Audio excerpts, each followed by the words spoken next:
আসসালামু আলাইকুম। আজকে আমার রেসিপি হচ্ছে আচারি গরুর মাংস ভুনা। এটা রান্না করা খুবই সহজ। আসুন দেখে নিই আমি কিভাবে সহজ উপায়ে রান্না করলাম। এই জন্য আমি প্রথম কড়াইতে পরিমাণ মতো তেল দিয়ে দিলাম। তারপর এর মধ্যে কিছু পরিমাণে পেঁয়াজ দিয়ে দিলাম। পেঁয়াজটাকে ভালোভাবে ভেজে নিতে হবে। এখন এর মধ্যে কয়েক টুকরা দারচিনি, কয়েকটা এলাচ আর কিছু তেজপাতা দিয়ে দিব। এখন এখানে আমি 1 চামচ আদা বাটা আর 1 চামচ রসুন বাটা দিয়ে দিব। দিয়ে ভালোভাবে একটু কষিয়ে নিব যেন আদা রসুনের কাঁচা গন্ধটা না আসে। এখন এখানে একটু পানি দিয়ে দিলাম মশলা কষানোর জন্য। এখানে আমি এখন দিব হলুদের গুঁড়া, মরিচের গুঁড়া আর ধনিয়ার গুঁড়া আর পরিমাণ মতো লবণ। এটা আপনাদের মাংসের পরিমাণ বুঝে তারপরে দিবেন। এই তো ভালোভাবে আমি মশলাটাকে কষিয়ে নিচ্ছি, দেখতেই পাচ্ছেন এরকম ভালোভাবে মশলাটাকে কষিয়ে নিতে হবে। এখন এর মধ্যে আমি একটা টমেটো দিয়ে দিলাম। একটা টমেটো দিয়ে আর একটু ভালোভাবে মশলার সাথে কষিয়ে নিব টমেটোটাকে। এই তো দেখতেই পাচ্ছেন কিভাবে কষিয়ে নিচ্ছি। মশলাটাকে যত বেশি কষাবেন তরকারির স্বাদ কিন্তু তত বেশি আসে, এই জন্য মশলা একটু বেশি করে কষানোর চেষ্টা করবেন। এখন আমি এখানে আচারি গোস্তের যে মশলা পাওয়া যায় আমি সেই মশলার প্যাকেট নিয়ে নিয়েছি। সেখান থেকে আমি 4 ভাগের 1 ভাগ পরিমাণ মশলা এখানে দিয়ে দিলাম। কারণ আমার মাংসের পরিমাণটা অত বেশি না, 1 কেজি বা এর থেকে একটু বেশি হতে পারে, এই জন্য আমি একটু কম ইউজ করলাম মশলাটা। সব মশলা দিয়ে দেওয়া হয়ে গেলে এখন আমি আরও একটু ভালো করে কষিয়ে নিব।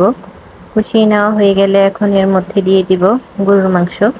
এই তো দেখতে পাচ্ছেন আমি গরুর মাংসগুলো এরকম পিস করে নিয়েছি।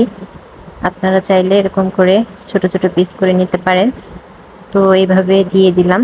দিয়ে তারপরে ভালোভাবে মাংসটাকে কষিয়ে নেব মশলার সাথে।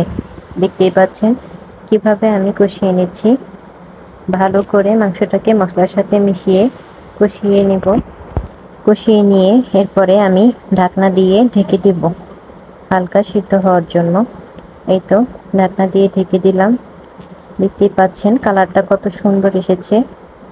এটা দেখতেও যেমন সুন্দর, খেতেও অনেক মজা হয়। সব সময় তো আপনারা একরকম স্টাইলে মাংস রান্না করে খান, এভাবে একদিন ট্রাই করে দেখবেন, এটার স্বাদ সত্যি অসাধারণ হয়। এখন কষানো শেষ হয়ে গেছে। এখন আমি কিছুটা গরম পানি দিয়ে দিলাম পরিমাণ মতো, মাংস বুঝে। আমি এখানে 2 মগ পরিমাণে গরম পানি দিয়েছি। দিয়ে এখন ভালোভাবে নাড়াচাড়া করে তারপরে আমি ঢাকনা দিয়ে ঢেকে দিব সিদ্ধ হওয়ার জন্য। এই তো ঢাকনা দিয়ে দিব। কিছুক্ষণ ঢাকনা দিয়ে রেখে তারপরে আমি ঢাকনা উঠিয়ে নিব। মাংসটা সিদ্ধ হয়ে গেছে। এখন এর মধ্যে কিছু আস্ত কাঁচামরিচ দিয়ে দিব ঘ্রাণের জন্য। এটা আপনারা দিতেও পারেন আবার নাও দিতে পারেন। কাঁচামরিচটা দিলে সুন্দর একটা সুঘ্রাণ আসে মাংস থেকে। এখন আমি মাংসের মধ্যে একটুখানি জিরার গুঁড়া দিয়ে দিব।